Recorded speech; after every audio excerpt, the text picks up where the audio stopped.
Hello, I'm Gail Sheehy. When I wrote Passages, I was young and in love. I never dreamt that one day I'd become a caregiver for my husband. We all become caregivers sooner or later, but we aren't prepared. And we feel so alone. So I've written a play about it, Chasing the Tiger. It's a love story about two people who find a way to live with hope and caring no matter what life throws at them. I'd like to show you some highlights from my play.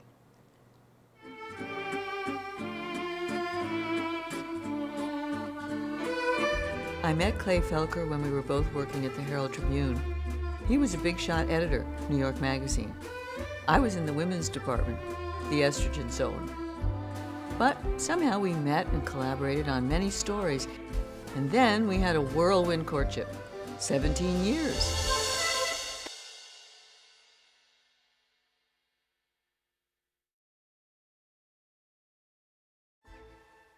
Come home with me. Are you crazy? I have a child. Yeah, I want to see more of Maura too. Yeah. And the dog? You don't have a dog. I know. We were thinking. Gail, I want you with me at dinner parties. I want to share my love of jazz with you. I want your softness next to me when I fall asleep, and I want to go through the papers with you over breakfast. You have so many ideas. I can't stand it anymore. You have to move in with me.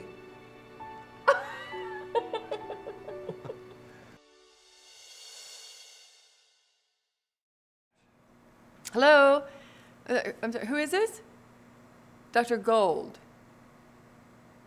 No, not benign. What do you mean it's not benign? No, but wait, no, you told us. 2 years ago when you did the biopsy, you told us. It's back.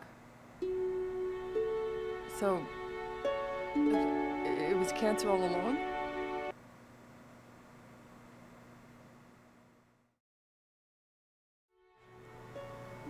I remember now. My throat was always sore. Starting last winter. I thought it was a symptom of bronchitis, but I didn't get bronchitis. It hung on till spring, and I didn't go for regular checkups. I mean, hell, they'd taken the cancer out 6 years before, so yeah, I thought I'd beaten it. And then I was shaving one day, and there was this twinge in my throat, and the thought passed through my mind, the cancer's back. But it's like remembering that it's your first wife's birthday. You can't do anything about it, so you let it go. But I knew it was there, growing.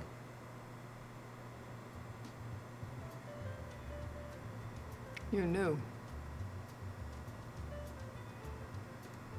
And you said nothing to your doctors?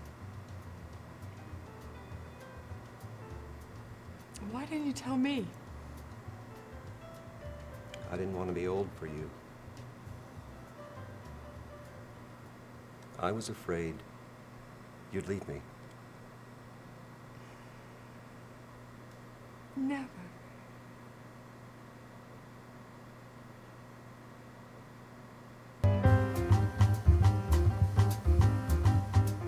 Bon appetit, madame. Can you smell my escargot? I can almost taste it. Here comes yours. Mine. Look behind you. 2 waiters with trays over their heads and silver carafes blocking the view. It's the same meal as mine, only put through a blender. Oh, God. I can't believe you got the chef to do this. Oh, I gotta throw in some pate. Oh, and here comes your dessert with whipped cream. The real thing. Oh, it looks heavenly. Go ahead. Let it melt on your tongue. Bliss. If we can do it in a Paris restaurant, we can do it anywhere. And we will. I don't feel erased anymore. Let's go straight back to the hotel.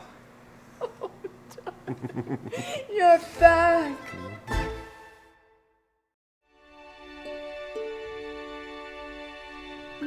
Don't ever feed me again. Oh, don't feed you. Stop babying me. Look, I don't want to be your mother. I want to be your wife. But how can I? I mean, you don't eat with me. You don't talk to me. You don't sleep with me. Lost my voice. Yeah, it's a great little control game you have it going on. You bang on the floor and I have to come running.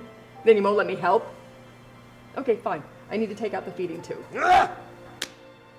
All right, just let me clean up the mess. Don't rub it in. I'm not rubbing it in. I'm rubbing it out. Let me do it. Let me. You'll make it worse. Yeah, that's what I do. I make things worse.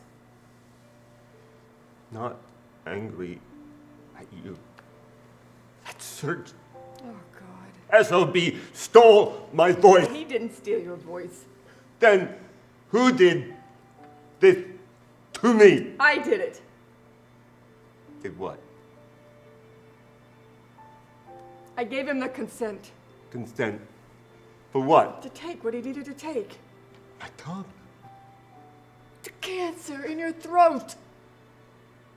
How would you like to talk with part of your tongue missing? Well, it was a frightening decision to make.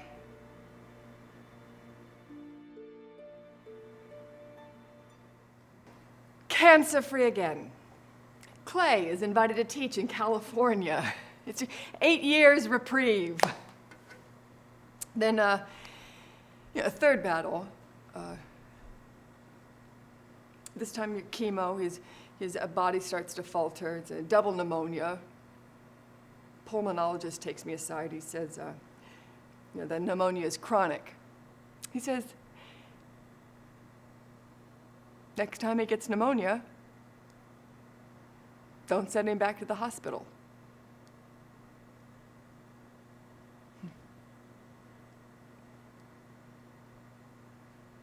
We're medical refugees. Do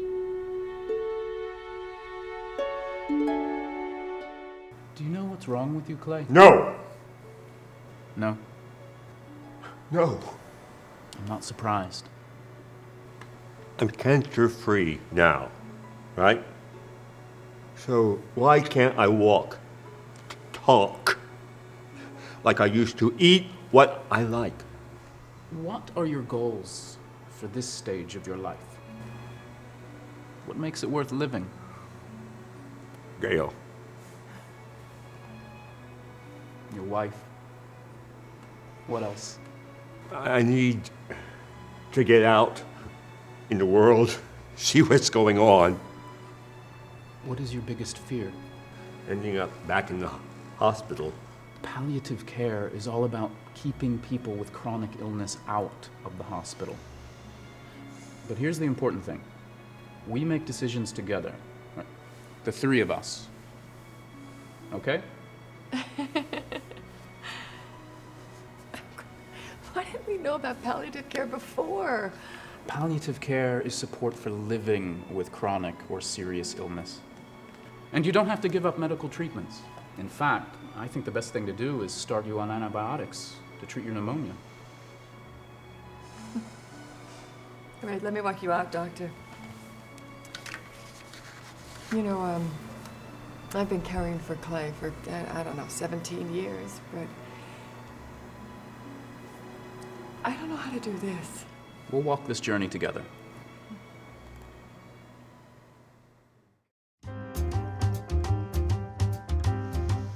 Darling, you want to do something great? Jazz? Tonight? Okay, let me call Dizzy's. Oh, it's Monday night. I hope it's open. They do have a show tonight. It starts in 2 hours.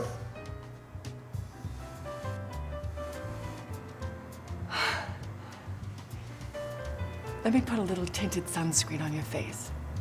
For color.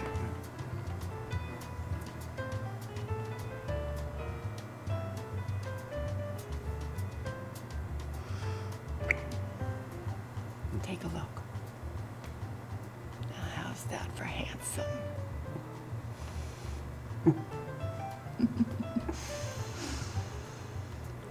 We arrive just in time for the second set. Clay's attention locks on the drummer, When the tempo picks up, he drums on the table. He's young again, like a jazz drummer again, sensing the world directly. Moon, sky, music, love. For the next hour and a half, awareness of death dissolves. This is the best time of my life.